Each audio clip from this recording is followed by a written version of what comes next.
Alhamdulillah, alhamdulillahi rabbil alamin. Wa bihi nasta'inu ala umuri dunya waddin. Wassalatu wassalamu ala asrafil anbiya'i wal mursalin. Sayyidina wa maulana Muhammadin sallallahu alaihi wasallam wa ala alihi wa man tabi'ahum bi ihsan ila yaumiddin, amma ba'd. Alhamdulillah, kita bersyukur kepada Allah Subhanahu wa taala. Kita berselawat atas Rasulullah Muhammad sallallahu alaihi wasallam. Saudara sekalian, melanjutkan kajian kita pada pagi hari ini tentang pendidikan Islam.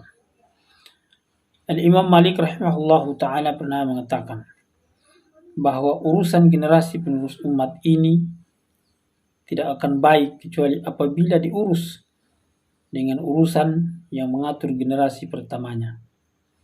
Sementara urusan generasi umat pertama menjadi baik dengan adanya proses pendidikan yang benar melalui tarbiyah yang diajarkan oleh Rasul sallallahu alaihi wasallam, melalui puasa, melalui sholat, membaca Al-Quran, dan amalan-amalan yang lainnya.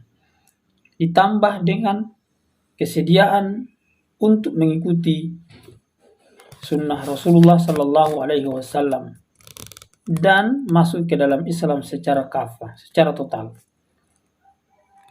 Juga ditunjang dengan kerelaan untuk berkorban, berinfak, berjuang, berperang di jalan Allah Subhanahu wa taala. Al-Ustaz Muhammad Qutb mengatakan bahwa kita juga harus memahami dengan jelas bahwa perseteruan antar Islam dan musuh-musuh Islam bukanlah perseteruan, bukanlah perang cepat dan kilat, melainkan perang yang panjang dan berat, bahkan bisa menghabiskan beberapa generasi. Untuk itu, hendaknya basis massa Islam dibuat untuk melaksanakan amanah yang berat ini, untuk menjalankan tugas yang berat ini, harus dibangun melalui tarbiyah, melalui pendidikan yang kokoh, pendidikan yang kuat, untuk menjadikan orang-orang memiliki nafas yang panjang dalam perjuangannya, memiliki kesabaran yang kuat, memiliki kesabaran yang hebat, keimanan yang kokoh, dan kepasrahan yang dalam kepada Allah Subhanahu wa ta'ala. Mereka siap menghadapi kesulitan dan penderitaan yang menyertai dan mau mengorbankan diri, tenaganya, hartanya, darahnya, dan pikirannya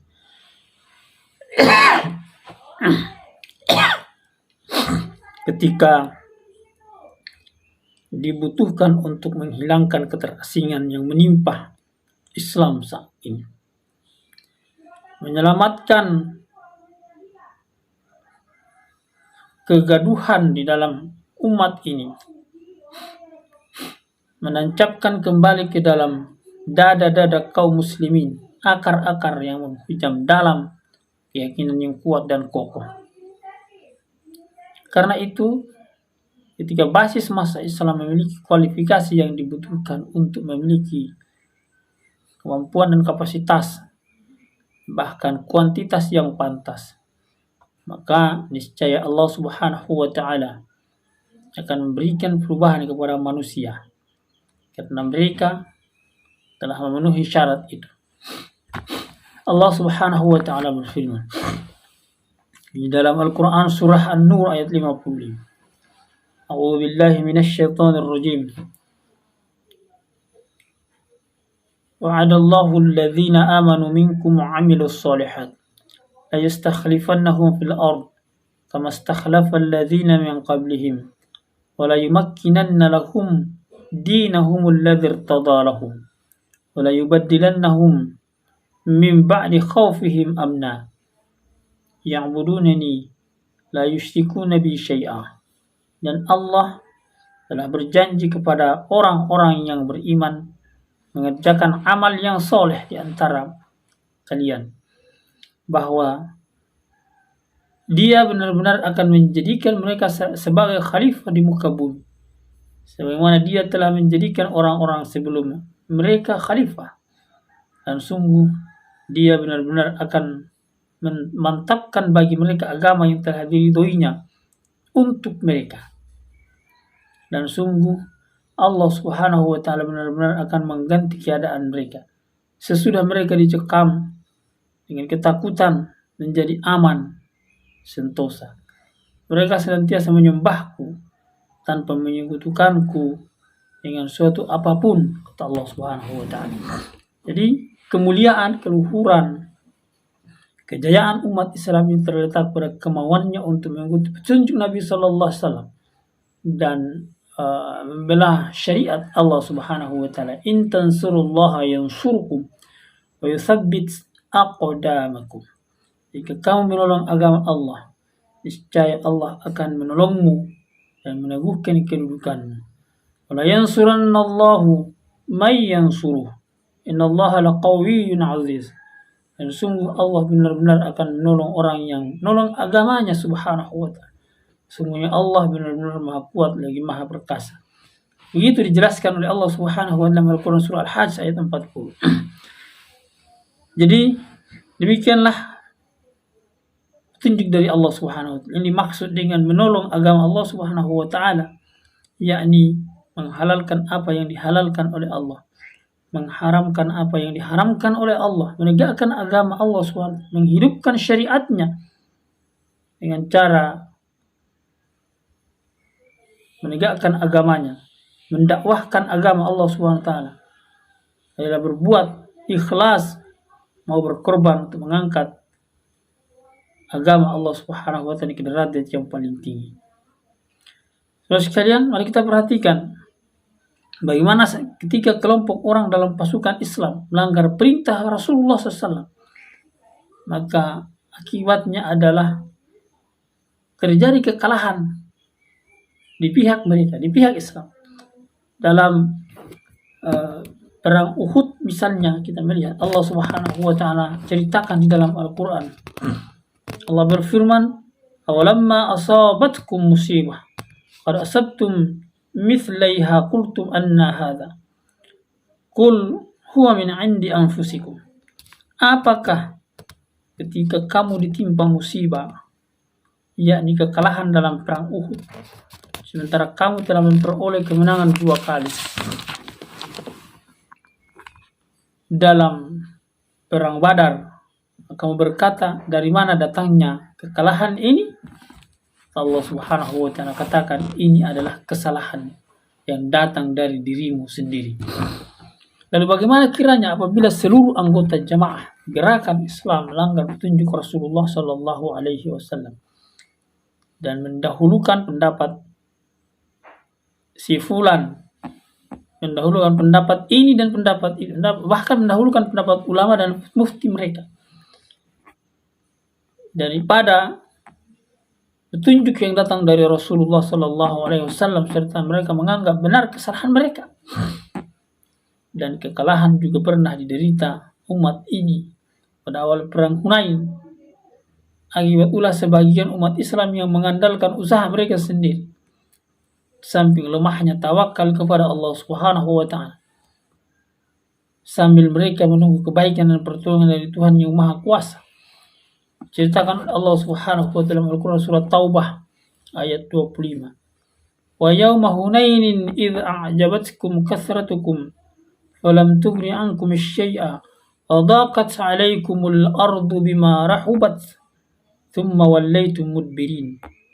Dan ingatlah pada perang Hunain, yaitu ketika kamu terlena oleh banyaknya jumlah kalian, lalu jumlah yang banyak itu tidak bisa memberikan manfaat sedikit pun kepadamu, dan bumi yang luas itu terasa sempit bagimu, kemudian kamu mundur ke belakang.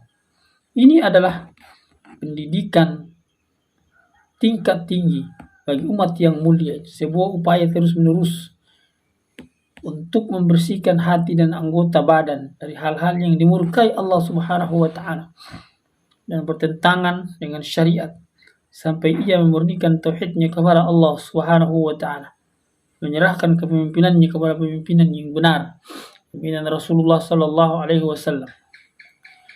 Terus sekalian, Umar bin Khattab radhiyallahu anhu pernah menulis surat kepada Sa'ad bin Abi Waqqas radhiyallahu anhu. Dalam surat ia mengatakan, jangan sekali-kali kamu merasa besar kepala di hadapan Allah Subhanahu wa taala. Karena kamu disebut paman Rasulullah sallallahu alaihi wasallam dari pihak ibu dan sahabat Rasulullah SAW. Sebab Allah Subhanahu wa taala tidak menghapus keburukan dengan keburukan, melainkan menghapus keburukan dengan kebaikan. Allah Subhanahu wa taala tidak mempunyai hubungan nasab dengan siapapun selain ketaatan kepadanya Subhanahu wa taala.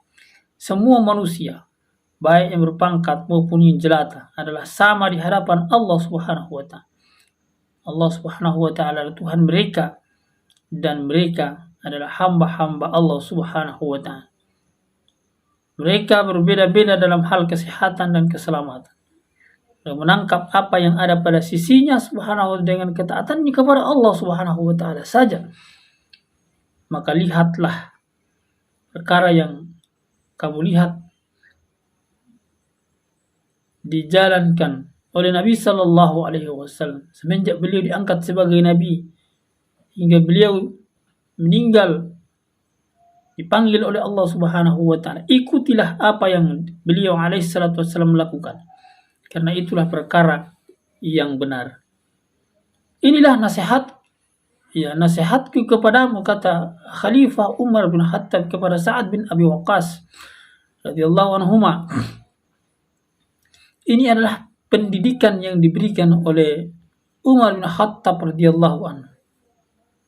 Pendidikan yang serius yang diajarkan kepada saudaranya, kepada sahabatnya, untuk menjadi umat, menjadi muslim, menjadi manusia yang kuat dan kokoh di dalam menegakkan kalimat Allah Subhanahu wa taala.